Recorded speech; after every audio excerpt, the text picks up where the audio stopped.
So let's start off with the most common question that I get on this channel. It's, how do I find a chiropractor near me that does what you do? And the simple answer to that, my friends, is that it's difficult to find someone who does what I do. If there is anyone who does what I do, I don't know. But if you find that person, let me know, because I keep a list of practitioners at the ready who I know maybe do something like what I do, or who do part of what I do. And so it just so happens that some of my strengths are combining two things. Number one is my love for science and the mechanics of chiropractic and the hands-on technique.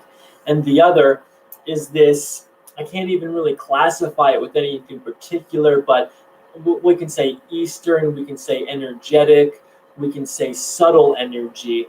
And that, which I was so, I couldn't, how many people pick up the subtle energy things that I do, was so impressive to me. And everyone is watching so closely out there. And it's such an honor to do this.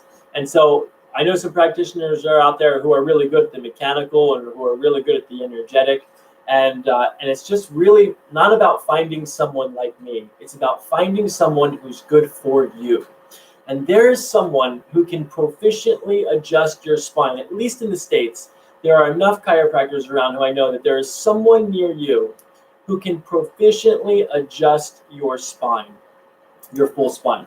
Now, that being said, when people come to my office and they've traveled from far away, they tell me at least two things. One of two stories comes to fruition. Number one is that they've tried a bunch of chiropractors and none of them really got down to the nitty-gritty. And so there's some people with certain conditions who may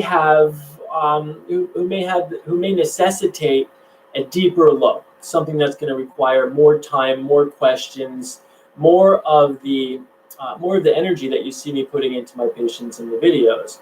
And so for those people who have tried 5 or 10 chiropractors, it's well worth it for them to drive 3 or 4 or 6 hours to my practice, because they've tried all the chiropractors in their area, and frankly, they're tired of wasting the time and money to do that, and so they come. And the other thing that people tell me is that they've never been adjusted before, and they're scared. And because they've watched videos, not only do they know that I take my time, but they also know, they also have a familiarity with my practice, and that makes them feel more comfortable, which again is an honor to have people feel like they have this sense of knowing me or my practice, and they come from everywhere to get adjusted. And so half of my day at least is spent on adjusting people who have driven from New York or Virginia or flew in from Michigan or Florida or whatever it is, and I have extended periods of time. And in about an hour, I can get people pretty much the experience that you see on YouTube in a half an hour video. Remember, these videos are highly edited, so the 30-minute video that I produce takes me 90 minutes to film, moving around cameras and microphones, but it averages out to about a 60-minute visit. And so the end point to this question, again, I'll repeat, is that don't look for a chiropractor like me. Look for a chiropractor that works for you. If you want someone who's good with the energy and with the paying attention and extended visits, then that's what you're seeking out. If you're looking for someone who's proficient at adjusting the spine mechanically, then look up someone who practices Gonstead. For the energy techniques, look up someone who practices network or BGI. To find someone who does both of them at the same time is maybe a task. It requires effort, not impossible. And if you find that person, let me know, and I'd be happy to help you out. I do have a list of body workers, not chiropractors, but body workers who are in Europe, but it's too late in Europe right now for me to go there. And so we'll come back to that during another chat anyway. The other thing I was going to say to sum up that question is that if you plan on using insurance when you're visiting a chiropractor, it may not be beneficial for you to seek out the highest quality care if you want to use insurance. And if you want someone to take extra time, if you feel you have a complicated case that requires more time and focus, then you may want to just offer a chiropractor cash and say, how much for a half an hour visit? I mean, chiropractors don't get paid by insurance per time. They only get paid per service. And so whether a chiropractor takes 5 minutes with you or 15 minutes with you, if they adjust 3 or 4 segments of your spine, they get paid the same. And so maybe you need to ask, maybe consumers need to start asking chiropractors what their hourly rate is and offering to pay that. Okay, that's it. That's going to end that question. So now I'm going to look over to the stream, and I'm going to see what questions pop up, and we're going to answer them, whichever one feels right. Hello. I want to find something like Raheem. Gon said seems to look at issues. Yeah, if you want to find someone like Raheem, just go to Raheem. There's no one like Raheem. You just got to go to him. All right, let's see. Brian Huff. To many here in West Virginia that want to do no background info and just see you for about 5 minutes of adjustments and out the door, there you go. I was setting an appointment with you, but COVID. Okay. I'm not sure if that was a question or not. It's gone out. Pray for Italian brothers and sis to come home. Yes, we're praying for everybody. Lobster claws, hands, roller feet. Okay. ASMR King, Kauai, what's up? Is that a boomerang? Is what a boomerang? I don't know. There's no boomerang in here now. Talk a little bit about intuition and names, please, like in the description box in your last video. Okay, that's a great question, Viviana. That's a good. So talk a little bit about intuition. So very simply, I had a mentor who used to tell me to just ask questions and then see what shows up. And I had no idea what that meant. And I would ask him, well, how do you know if it's intuition or if it's just my mind? Where's the information coming from? And he just said, you'll know. And so there's various techniques that you can do to start practicing this intuition, listening. And so if you've seen Corin's specific technique, you've seen them do the OD drop. They do it on the back of the head like this. It's really just a way to get out of your own head and to drop into this space of being connected with someone and your deeper intuition. And then all of a sudden the information starts coming through your hands. And then so like whichever hand drags, that's what they're doing. When they start dragging their fingers down, they're just looking for the drag. Now, some chiropractors use a toughness lens. It looks like a gigantic magnifying glass, and they rub on the lens, and they're feeling for friction. Some people use the kinesio. They do the muscle testing. They ask questions, and then when it breaks, they know that that's part of their subconscious telling them. Or some people just do friction, and they start asking questions like, so for example, someone shows up and they say, I've got a lot of pain, okay? And they'll be like, okay. And I start testing. Is the pain in your lower body or in your upper body? I feel that it goes faster when I said upper body, okay? Is the pain in your shoulders or in your neck? Okay, it's in your shoulders. Is it in your right shoulder or your left? And the information just starts coming from your fingertips in these kinds of techniques. I don't practice that specific technique anymore, but it was a way to start communicating with the intent of intuition. And so, and that's it. That's the intuition, but you have to keep practicing. You have to keep trusting and keep practicing, and then grow a really long beard or grow your hair out, because it's like an antenna that just is connected with the outside world all the time. Have I always owned my own practice? Did I start initially? Nope, I always owned my own practice. I started with $50 in my bank account, and I just went to work. When you decide to shave it, is it when it gets too long, or is there true reasons? Yeah, I shaved my beard because I needed to change. It kind of felt like it was ready to go. Do you see a place more for Western modalities in combination with Eastern? It's already happening, Eastern and Western. The really good Western medicine-based practitioners are incorporating Eastern into their practices in some form or another. So we are combining. It's just going to take a while. Is there a way to crack the cervical spine on your own? You know what the funny thing about that is, Dragon, is that I can crack my thoracic spine, but I can't crack my neck, and that's weird because I crack necks all day long. There's just something about the laxity of ligaments, and some people have ligaments that are more lax, and so therefore they crack easier.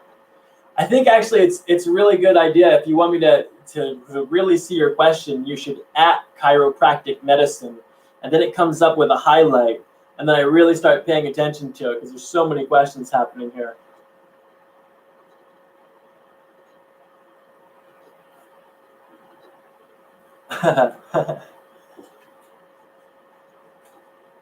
All right.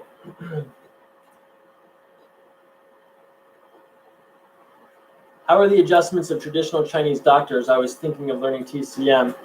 If you were thinking of learning traditional Chinese medicine, go for it. I wouldn't do it for the joint manipulation, though. I would go to chiropractic school if you want to learn joint manipulation. Although Sui now is extremely proficient, or is extremely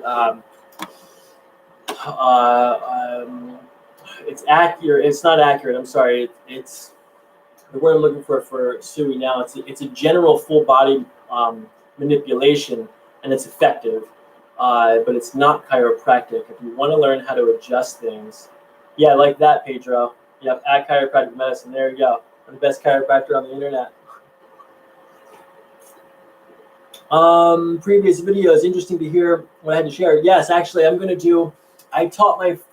teach at Penn State University, and we're teaching online right now.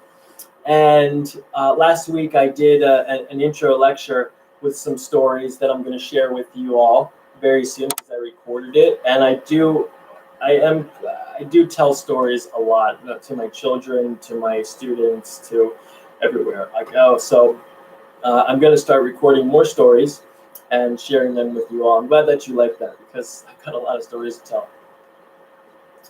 Thoughts on neck adjustments causing vertebral artery dissection? Great question. What are my thoughts on neck adjustments causing vertebral artery dissection?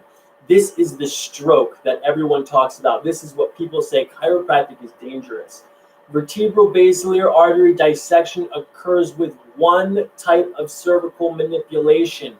It is when the head is in slight extension and extreme cervical rotation is used. It's also called a barber shop stroke. You actually have more chances of having a stroke from the barber shop if you go in. It's like one of those tubs that they put your head in. It's not really a barber shop, but they do this at salons when they put your head in the tub like that and they wash your hair.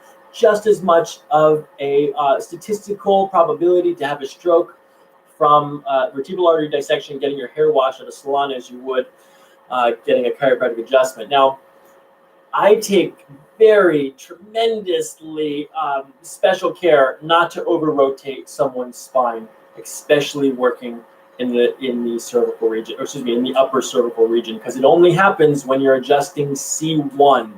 And that's it. It's just one adjustment, and it's one type of adjustment. And you can adjust Atlas all day long, straight laterally, or with just some lateral flexion, mild rotation.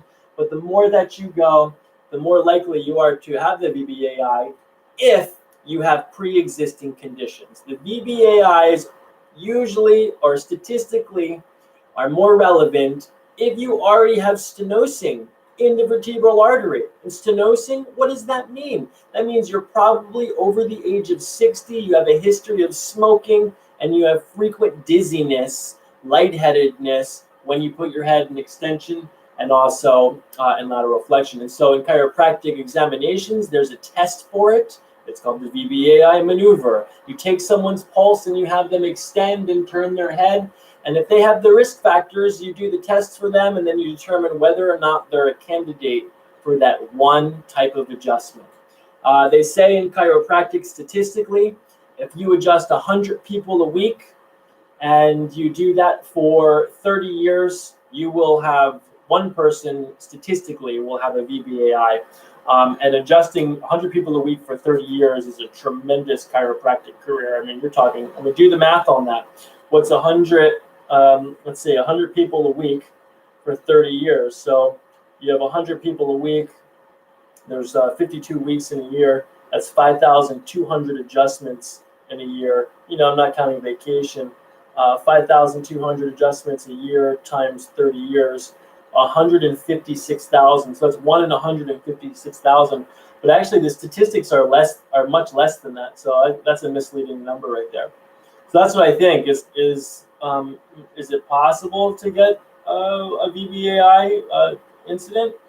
Yeah, but you can also get struck by lightning on your way out the door tonight. I mean, it's statistically anything can happen anywhere, but the benefits of chiropractic far outweigh. I mean, there's no doubt in my mind that we should be doing upper cervical adjustments and then checking the people who are at risk. Okay, that's my thought on that.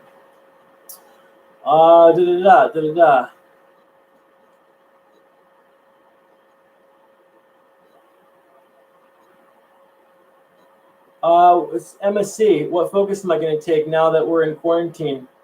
Chiropractic offices are open. My office is currently closed. I'm closing it for 2 weeks to make sure I am symptom-free, and then also to make sure the practice is sterilized. And then when we go back, we're implementing procedures to keep everyone safe. I'll be wearing gear. We'll have Erin, my front desk person, is not even going to be there. She's going to be scheduling from home. We're going to have, no magazines in the waiting room. People are going to wait outside until the time of their appointment, and they're going to come in when the next person leaves. We're going to schedule people further apart, and we're just going to do everything we can do to keep people safe. So we're still going to have videos. Okay, let's see. Francesca, I have 2 kids. They're 7 and 9. Let's see. I crack and pop when I move. It's my whole body, not just certain areas. Helen and everyone else who has like, here's what's happening in my body. Helen, I wish I knew. I wish I had an idea. Someone says I crack and pop when I move. How much water? Every question that you have to ask me about your personal symptoms, I have 10 questions, as you already know, that I want to ask you. How much water do you drink? How much stretching do you do? How old are you? Do you have any pre-existing conditions? There's so many things that we can go for. All right, let's go here. Zane X. Any good chiropractors I know of Utah? See, that's a good question. Is there any good chiropractors there? I don't know. Actually, I don't even think I know anyone in Utah, let alone a chiropractor. But if you find a good one, Zane, let me know. Do I have plans to come to the UK? Yeah, I'm supposed to come in June. Hopefully it can happen. I won't be adjusting people though, but do I find my YouTube comments funny? They're hilarious.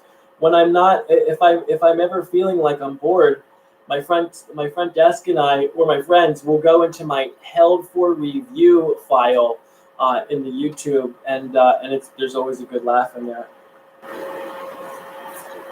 Are hypermobile joints cause a sense of self-adjustment only, and can it be reversed over time? Okay. Are hypermobile joints a cause of self-adjustment only, and can it be reversed over time? For some people, Kasaba 6789. For some people, yeah, you can definitely create more stability in your spine with exercises. With the proper stretching regimen that's maybe specific to your spinal alignment, and also by making sure you have enough nutrients and minerals in your body to support the tissue growth and repair process. And also drinking enough water. Oh, Ellie, 807, how am I keeping positive during COVID-19? Any tips on keeping busy while in the lockdown? Well, I know, it's like, what do you do, Ellie? What do you like to do? Use this time to do all the things that you wish that you could do when you weren't working. People, are you a writer? Are you a reader? Do you want to talk to more people that you haven't been able to? Luckily, we still have the internet while this is all happening. And so do that. How am I staying positive? I'm pretty positive all the time anyway. I can't really, I don't have to stay positive, but there's nothing here that's keeping me not positive. So that's it. Where did I graduate from? I went to Life University in Marietta, Georgia. Let's see. So Chinese traditional medicine is accurate for. Hey man, CBIT slogan. Trump and go to hell. Yeah, Chinese traditional medicine is not accurate for me. Fortunately, there's been some chiropractors who's taken it, and actually I use a mix of TCM and Ayurvedic medicine and put that blend together, which seems to be speaking to me very clearly.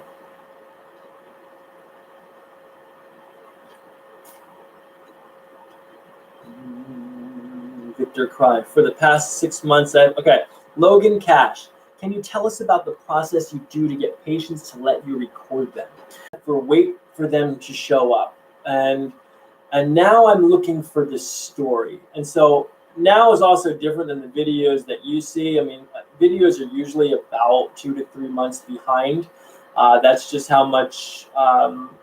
That's just how many videos I have that are waiting to be published. I'm almost caught up now because um, where I'm at, as you just saw, I just published a Germany lecture, and then so when I go to Germany, I come back. I took an extensive break from recording, and so now, so the process looks like this, and they're in the schedule book that will never get on video.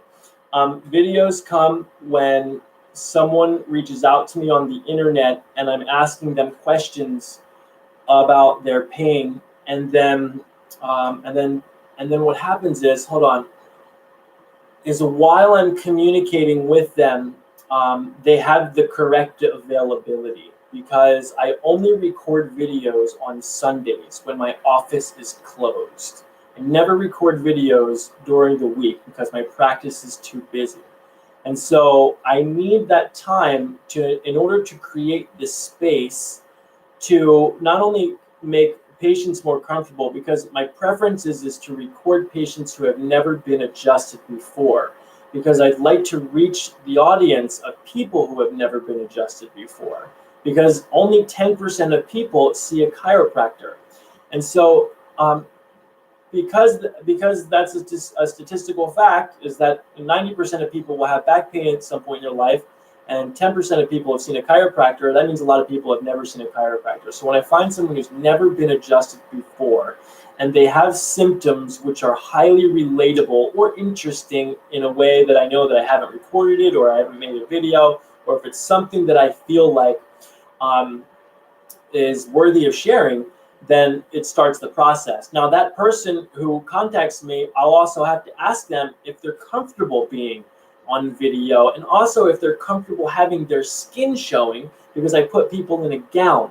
And so availability is a big factor, because it takes at least 90 minutes to record a video, because I have to do everything I normally do. And then also I have to move a microphone and a camera around in order to get the effect that I want for the actual video itself, which is that calm, quiet ASMR effect that people are looking for. And so the 90 minutes that it takes me to film someone, it requires someone to have that kind of availability.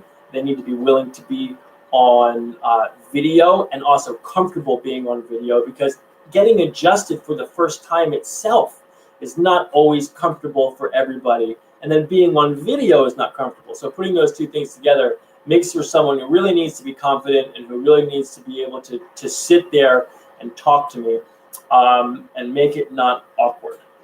That's the process. Good question, Logan. All right, for the past 6 months, I've had pain in my right back. Okay. So Victor, I wish, do I have any clue what part of my spine is affected? You said right back neck, it runs up and makes my right forehead hurt. I wish I could help people with like personal questions, but I have 10 questions for you, Victor. And so the thing is that if you have personal questions, then really you should send me an email, or you should send me a DM on Instagram, because that's the best way to get in touch with me. My chiro tells me that ring dingers are potentially harmful, MW77. Well, I mean, here's the thing, is that everything's potentially harmful, but Dr. Johnson has been doing them for as long as I've been alive. Okay, Dr. Johnson has been a chiropractor for 30 years, 38 years. He got his license the year I was born. And he's been through, he has the experience to delineate when someone is a candidate for a ring dinger or not. Okay, do I know Joe Ionelli? Wait, Jeremy Moore, do I know Joe Ionelli from Jersey? I don't know, maybe. I am from Jersey. Helen, can I do more with the singing bowls? It's incredibly relaxing. Yeah, Helen, I'm going to start doing some videos exclusively with singing bowls. I don't know any good chiropractors in Tampa, Florida, but that's not too far from Orlando, right? That's within distance of this is in difference of Dr. Moondragon. Corey, what's up, buddy? It's nice to hear from you. Enjoyable. Corey Schmicks here, everybody. We did a video a couple back. It has pulse reading in the title. Dr. John Bergman, I don't know who that is. Never heard of him. What's the best way to improve posture? is to pay attention is the best way, Derman. Pay attention to your posture and practice all the time. It takes months, years. It's a meditation. You have to be there. You have to be present all the time. I am a Taurus. Jeremy Eichelberger. Peace, my friend. It is so wonderful to say your name and to know that we are connected right now. You should text me, man. Where have you been? Let's see, Doc, around my rib cage. Doc, liver, Lindsay, and life advice for a Taurus. Thank you. Any life advice for a Taurus, Lindsay? Yeah, follow the beauty. Yeah, whatever's beautiful will make you happy.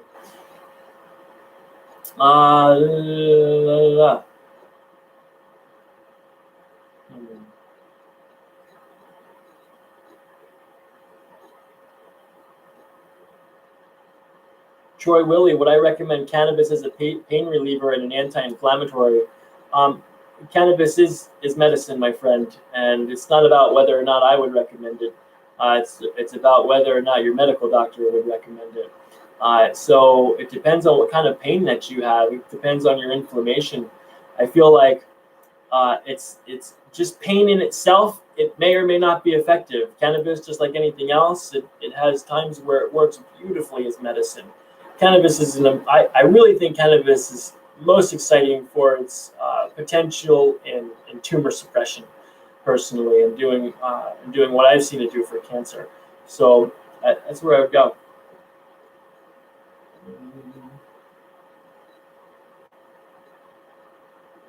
Alice Rigamonti, can I change some life-changing books?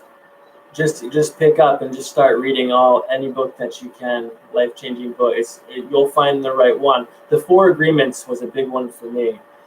Don't take anything personal, and be impeccable with the words that you use, because the language that you use will surround your cells with energy. That's for sure. It surrounds your environment. The Four Agreements, yeah, that was what started it for me like 12 years ago, and after that, it's just been a whirlwind. Maybe sometime we'll do. You guys can take a look at my bookshelf. There we go.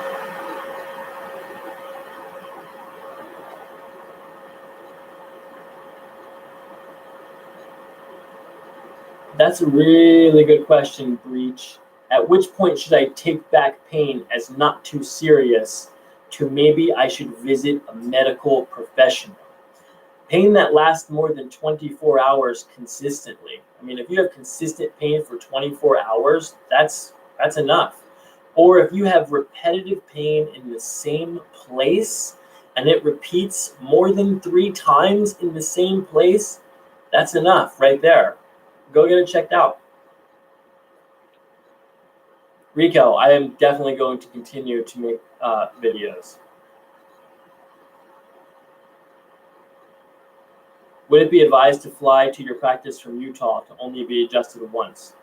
Zane, if you fly to my practice from Utah, then we would set up, if anyone is going to travel to my practice, and it's more than driving distance, if you're more than an hour away, then I spend an hour with you at least. And then if you're coming from further distances, I recommend that people stay in the hotel right across the street. We do an hour session in the morning, then a 15-minute session at night, and we can do that 4 days a week, and Monday through Thursday. But before we do anything that's that involved, first we have some dialogue over email. You send me your case history, you send me your x-rays, you send me all of your data. I'll look at that and I'll tell you if I want to take care of you that much. If you've got something that I feel like I can work on, then I'll work on you twice a day for 4 days a week, at least 1 week, sometimes 2. We've had 2 weeks for serious cases. And so, yes, email me, askdrbinder@gmail.com. Nooms, would I consider going to other countries and doing a tour of adjustments? My intention is to continue to travel to teach, and therefore I will be doing adjustments indirectly through the practitioners who take my seminar. To adjust someone overseas, it if the stars align, it's possible, because I do have demonstrations in some of the seminars that we do, and so that's where we'll leave that.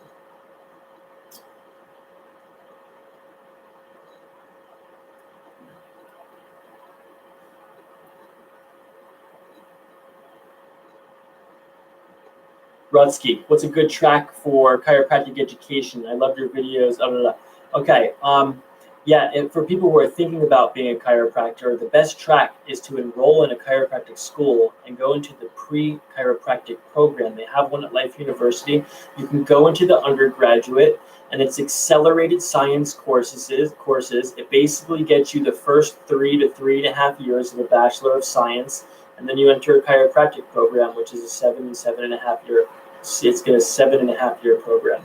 Basically, you have to have a bachelor's.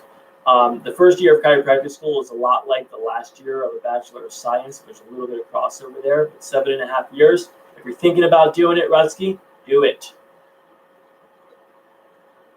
Victor, I wrote a paper on chiropractic medicine. Should be used more often, and it can be more effective than typical medicine. I really enjoy it. Cool, Victor. That's awesome. Thanks for telling me that. Brittany, do I do work for infertility? Here's the thing: is that there has been some research that shows that chiropractic adjustments have had a casual relationship with women who previously couldn't get pregnant getting pregnant, and so I do adjust women who are trying to get pregnant, but there's a lot more that's involved with that than just getting chiropractic adjustments, for sure.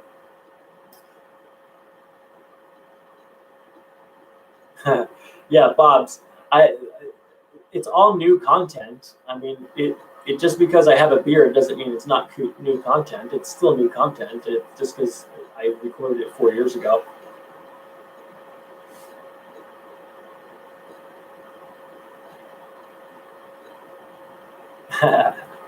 Also, Bob, remember, I have Rick Sanchez's portal gun, so I'm capable of multi-dimensional travel, and so I can go back and forth between bearded and non-bearded. Charlie Green, good question. No, I'm sorry, it's actually Francesca. Do I recommend people without any pain getting adjusted, or is it not necessary? This is a great question, Francesca. And if there were other chiropractors listening right now, they probably would not like my answer. But my answer is simple. The world would be a much better place if every man, woman, and child got adjusted. It just would be. It would take care of things that we had no idea that needed even being taken care of. I do not recommend that for people in my practice because I thrive. My practice is thriving and is exciting to me. And when I'm excited, I do better work to adjust people who are in pain. And so I don't want to say who need it, but people who are in pain, who have conditions, people who are struggling, people who are suffering. That seems to give me the most satisfaction, which I know is my ego. And also it seems to give the patient the most dramatic change in their perception of life. Because when you have pain all the time, it takes a lot of energy to be in pain. And when it takes your energy, it means you have less energy for things like being nice or being focused on your children or your job or whatever it is. And so if people don't have pain, I don't say don't get adjusted. I say, sure, try it out for the experience. It's fantastic. It's wonderful to get adjusted. It definitely creates a euphoric feeling. There's definitely a release of endorphins. You get high when you get adjusted, and a good adjustment anyway. And so that's the answer, I guess, Francesca, is that is it necessary or not? I'm not sure. Is exercise necessary? I know so many people who are 60 years old who never exercised and smoked and drank, and 70 years old, never exercised, and they're all living, and they're a lot, you know what I mean? They're on 10 different medications. So it's like, I would never, when people come into my office and they say, what's my maintenance schedule? I take a long look at them, and I say, if they're a smoker, absolutely not. You shouldn't get adjustments regularly if you're a smoker or a drinker, or if you need to do those things first. Okay, that's where you should focus. And it's clear to me that sometimes people want to get adjustments because it kind of takes away their self-responsibility. And my mentor always used to tell me, when you tell people that they need you, then you disempower them. Okay, because no one should have to need you until they do. They shouldn't need someone else all the time for adjustments. They should need themselves to eat right, to exercise, to have clean thoughts, to drink clean water, to have non-toxic relationships. Those are the things that are important. So when someone asks me if they should get adjusted all the time, I take a long look at them. And if they meet all the criteria, and for me in my practice, I'll take care of a lot of people who are high-level CEOs and they have tons of stress, or like really high-intensity athletes. People who are like top performers, which probably only makes up like, I don't know, 1% of my practice, then those people I'll say, I'll adjust you again in a month, and then we'll see what your spine says and if you need to come back in a month or not. So for everyone, it's different too. Okay, those are some great questions, everybody. That's 53 minutes into it. It's 9:39. I'm gonna answer more questions because I love it. It's great. Briefly explain the modern neurophysiology understanding of an adjustment more than practitioners are moving away from the subluxation model. Yeah, that's a great question. What's your name? Austromillicithecus. If you could respond to me at some point and tell me what the hell your name means, I would be so appreciative of that. And so the modern neurophysiological understanding of a chiropractic adjustment comes down to one word, and that's sympathetic atonia. And that is when you have an advanced state of the sympathetic nervous system is activated. And what we see with chiropractic adjustments is that sympathetic tone is modulated. And so when the sympathetic tone from the visceral organs or the autonomic nervous system comes into the spinal cord, it synapses at lamina 7, which is right next to the lamina where the somaticosensory response is. And so when you have this afferentation, this afferent bombardment, right? So you have an asymmetrical posture. Someone's walking around like this. All the nerves created from the signaling in the shoulder muscles that are tense and tight and out of position are bombarding the spinal cord saying, this isn't right, because your body is constantly trying to correct that through something called the righting reflexes. The righting reflexes are a very prominent part of a technique called pedibond. Pedibond is a postural symmetry, a postural connection technique. And so when this afferent information is bombarding the spinal cord, it spills over into the lamina where the autonomic nervous system is sitting, and that's where the sympathetic nervous system gets turned on, which is why we see things like in the Windsor autopsy studies, where Henry Windsor dissected 50 cadavers at Philadelphia University, and in 49 out of 50 cadavers, he saw that the organ that was diseased and ultimately caused death when tracing the nerves back to the spinal cord, there was some kind of asymmetry in the spinal column at that point. So like, I get tingles in my spine when I think about the Windsor autopsy studies. I really do. Hold on. And so that's part of it. That's my understanding, and that's what I'm going to go with is postural asymmetries. But it has more. But there's more than that. Actually, it's when you have postural asymmetries. Let's talk about forward head posture for a second. So pretty much everyone is on the computer driving their car, and so the forward head posture is going like this. That causes a decrease in the cervical curve. So the cervical curve is supposed to be like this, right? When you come forward, it straightens out. When you straighten out the cervical spine, it puts tension in the spinal cord. So the spinal column, our bones that are stacked up, the spinal cord is the nervous system, it's the tail of the brain hanging down into the canal. And when you take the curves away, it changes the tension on the cord. And that cord sometimes can even be pressed up against the inner ligaments of the spinal column. And just even that tension can cause demyelination over long periods of time. Demyelination basically means the spinal cord is degenerating. It's what happens in MS, which is why when you have certain techniques like CBP, chiropractic biomechanics and posture, clinical biomechanics and posture, that when you change the cervical spine, they see improvements in things like multiple sclerosis and other central nervous system degenerative diseases. Okay, great Australopithecus question. Thank you. All right, okay. Lindsay Gilbert, do I have any experience with anxiety and depression? I'm feeling a little anxious right now, actually. I'm also sensitive to everyone's emotions around me. Empathic. Yeah, Lindsay, it's important for you to understand where you end and other people start. And the only way to do that is to spend time alone and by yourself. And obviously doing some meditation, which we're going to do here in about 3 minutes. We're going to bust off with some mindfulness meditative techniques. And Lindsay, I invite you to participate in that and hang out. Okay, okay, Evan. Any recommendations on chiros around Atlanta? Evan, you live in the chiro capital of the world, man. It's like there's so many chiropractors there. Yeah, don't go to the joint. I wouldn't.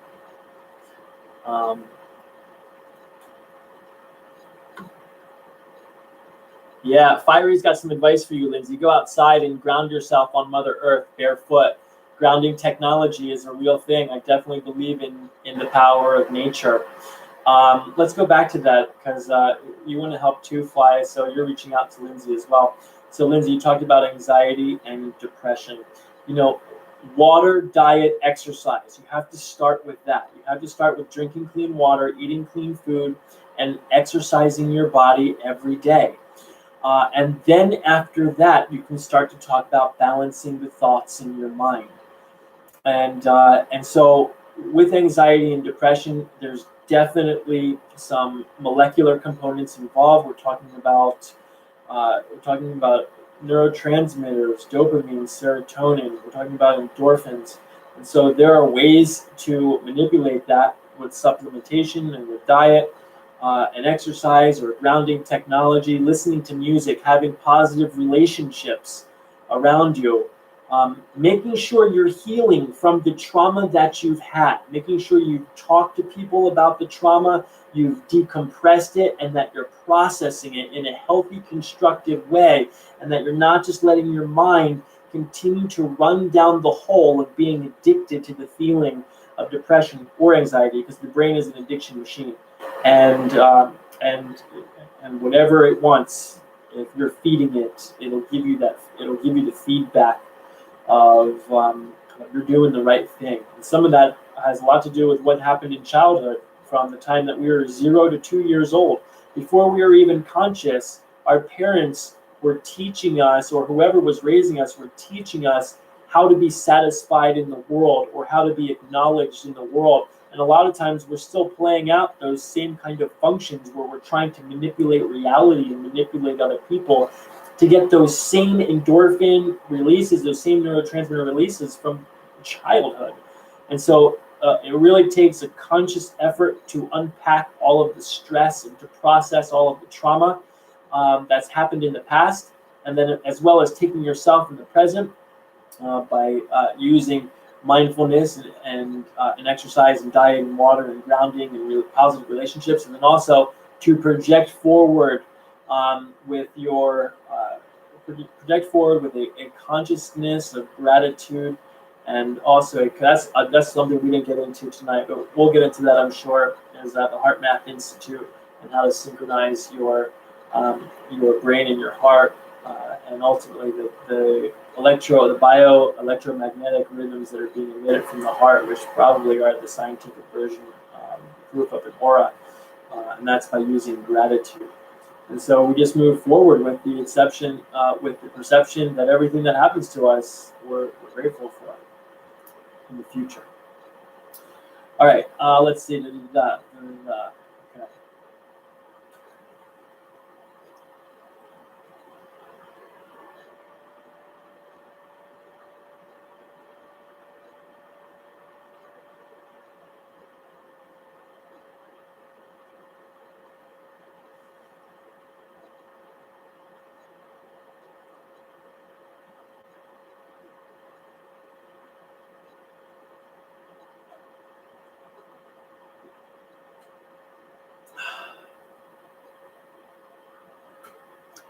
Only you would know, Jeremy. Okay.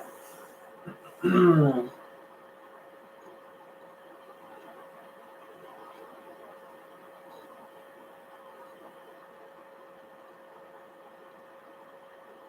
right, my friends. We're 1 hour in, 330 participants. We were around 333 for a while there, which was also very numerologically significant for me. If you could smash the thumbs up button before you do anything else, and then let's do a quick meditation and say goodnight. Josh Belcher, thanks, buddy. Thanks for throwing that one in there. Hold on, before we do this, I'll be right back.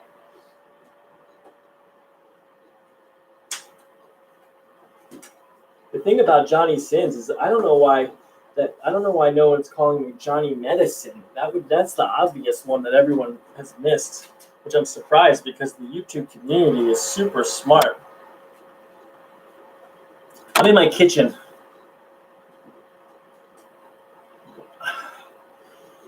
All right, my friends, let's see what happens when I do this. Now, if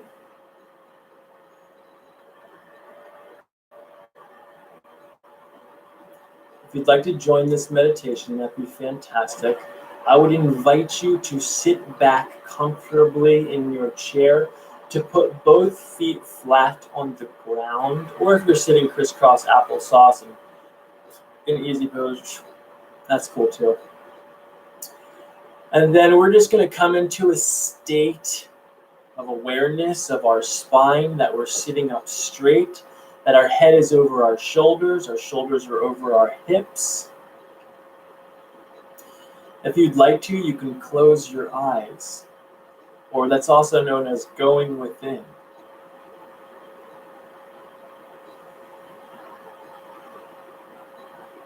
Place the tip of your tongue on the roof of your mouth behind your teeth. That's the physiological rest position for the tongue.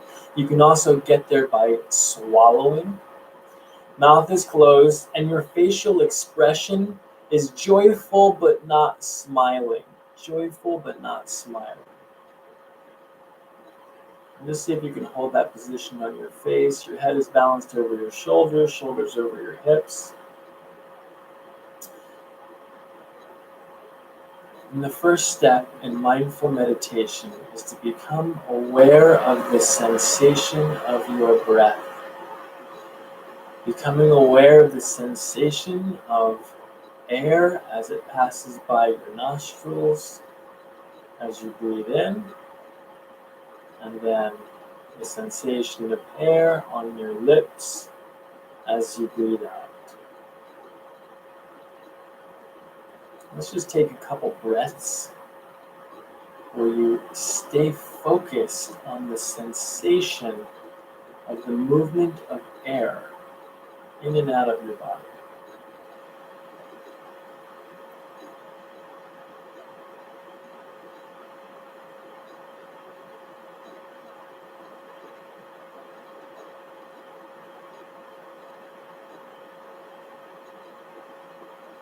Now, if you're very perceptive, you may have already noticed some other sensations. Maybe you've noticed what it feels like where your body is moving as a result of your breath, or you've noticed the sensation of your body moving and expanding at your chest or at your stomach as you breathe in, and then everything collapses or contracts as you breathe out.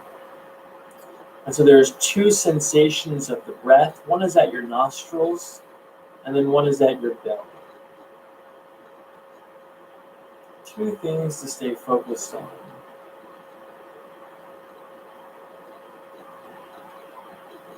And although my mind loves complexity, unfortunately, this is as advanced as it gets when it comes to mindful meditation. It's merely just staying on the sensation and focusing on the feeling of how air is passing in and out of your body. And as long as you do this, you'll probably notice It doesn't take very long before your mind starts to wander off to other things. Your mind starts to think about the past and your regrets, your would-haves, your should-haves, and could-haves. Your mind may wander into the future and think about your to-do lists and all the things that you know that need to happen in your life. And whether your mind is boggled down by the past or if it's jumping ahead to the future, what it is not is in the present moment. And that's the magic of the breath and the sensation of breathing, is that if you are paying attention to the sensation of your breath, then you are in the moment. And the present moment is the only it's the only true moment where you are alive. It is the definition of now. The past and the present are concepts. They're useful concepts. The past and the future are concepts. They're useful concepts. But really, the only time your life is truly unfolding is in the now. And so if you stay on the breath and the sensation of breathing, then you know that your focus and your perceptions and your intentions are all in the now. And the now is where your intuition lives. The now is where good humor lives. The now is where wittiness, intelligence, being able to say the right thing at the right time, whether it's an academic question or whether you're loving your lover or whether you're being a good friend. All that requires is being present in the moment and allowing it to come through you. And so we practice by focusing on the breath. And every time your mind wanders off to something else, you bring it back to the sensation of breathing. And that is the practice. This is not about staying on the breath forever. It's not about clearing off your thoughts. It's not about going on a transcendental journey or having some kind of psychedelic escapade in your mind. This is just about focusing on the sensation of breathing, and then when your mind wanders off, to bring it back to the sensation of breathing. And that's it. Over time, you continue to strengthen this muscle. Every time you come back to the present, you're flexing. And you stay focused on your breath. Now, as your consciousness, your awareness starts to expand, and you start to notice, oh, well, I can be present with the sensation at my nose, and I can be aware of the sensation of my breath at the same time, then maybe it's possible to become aware of the sensation of your mind and the tendencies of your thoughts. And you may start to notice, oh, wow, I do go to the future all the time. I'm constantly anxious about what's going to happen. Or, wow, I do think about that person who was in my life so long ago and was so destructive and hurtful, and yet I still think about them all the time. Or maybe someone that you loved that you miss. What are the tendencies of your mind? And no matter what those tendencies are, there's nothing wrong with it. We're here to befriend all aspects of your mind and to honor them. And no matter where your mind goes off to, pleasantly acknowledge those thoughts and then come back to the breath. Don't just dismiss them as worthless. Thank them. And then just say, okay, I just need to go back to my breath now. Thank you. They'll probably come back later anyway. And then keep coming back to the breath and strengthen that muscle of awareness. Strengthen that muscle of being present. Some days it's easier to do this. The mind is like the ocean on a windy day. The surface of the mind is choppy. It's rough, it's turbulent. But if you learn to drop down beneath the surface, there's always this calm, undulating, rhythmic flow. And that flow can be ridden on the wave of the breath. Staying present again and again and again. This mindful meditation is shown to be effective in pain modulation. It's effective to help increase optimal attitudes in terminal patients. It's been shown to help inner city kids get better test scores and be less violent. They've already done the tests. They've already done all the studies. We don't need to MRI any more brains of yogis or Buddhist monks who have been doing these things for decades. We already know there are neurophysiological changes in your brain. The chemicals in your brain are altered. We know that the neuronal structure of your brain is altered when you just do this one thing. And that's refocus again and again on the sensation of breathing.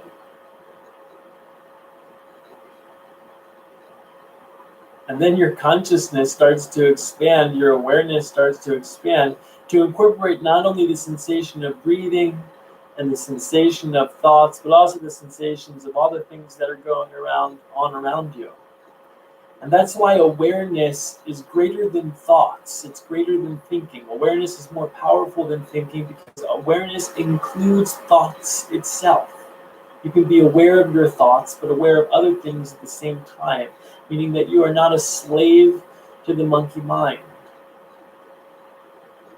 You can sit in a higher seat than that.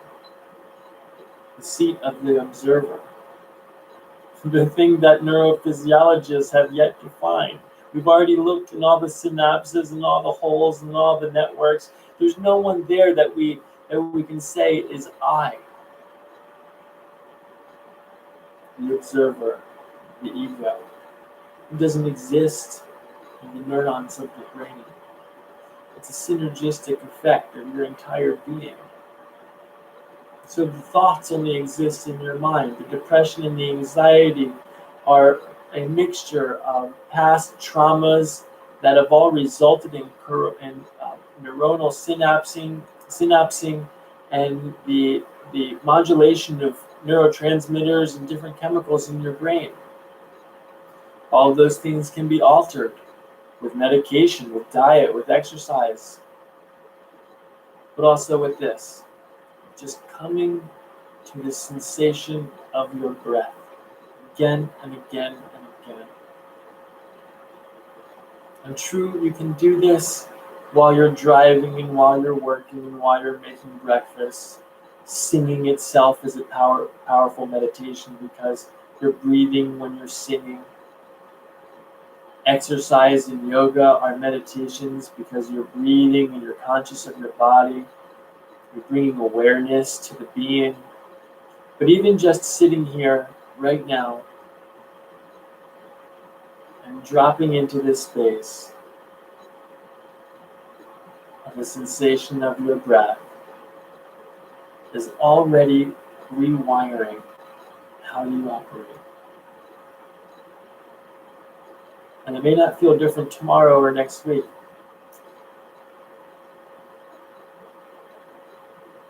But over the course of a life, the effect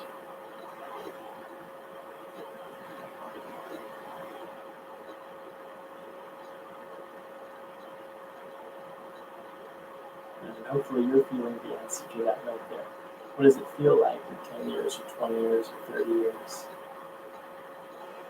Now that you're in a different place, now that you've settled out, and you make your mind, now that you've been paying attention to your breath. It feels different right now. Keep practicing. Now,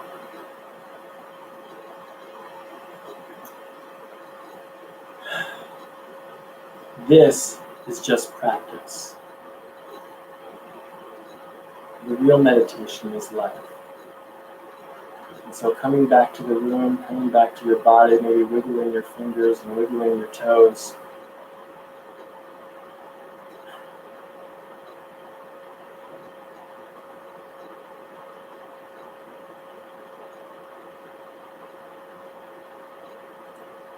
Good. So find that space in your body, move yourself around. It's 10:03 here, and it's been a wonderful 1 hour with all of you friends. We're going to do this again, probably a little bit earlier, live from the quarantine later on this week, so we can get some of the Euro family involved too. But once again, I am most appreciative that you all are watching this channel and watching this feed right now. I am just absolutely honored to bring you all content and to bring you all and the content that I create has evolved over the last 2 years as a result of your comments. And so I started off this channel by reading thousands and thousands of comments on other channels and finding out what it actually is that you all are into and why are you watching these things. So keep commenting. Let me know what it is that you want to see and putting these things into the videos. So once again, thank you very much. I'm going to end the stream now. Good night to all of you. Good night. Muchas gracias. Peace. Stay sane.